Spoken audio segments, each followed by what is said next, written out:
Ni itu kerja dekat Johor Operation Malaysian Golden ada dengan Seiko Super Red dia. Yang Malaysian Golden ni dia drop eye, yang lain dia semua cantik, cuma dia drop eye sebelah kiri tu kuat lah. Jadi dia minta buat mata, ni mata sebelah kiri ni dengan grooming sekali. Golden dia memang tebal. Ada setengah orang suka golden tebal, ada yang suka.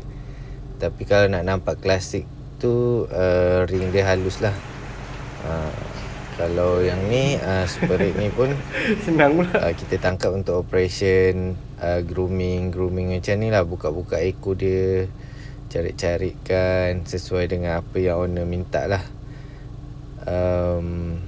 Operation mata dia kiri kanan juga yang Super Red ni. Ni mata dia sebelah kiri juga yang kuatnya, sebelah kanan pun ada sikit. Jadi kita buat sekali lah. Ni selepas dia sedar siap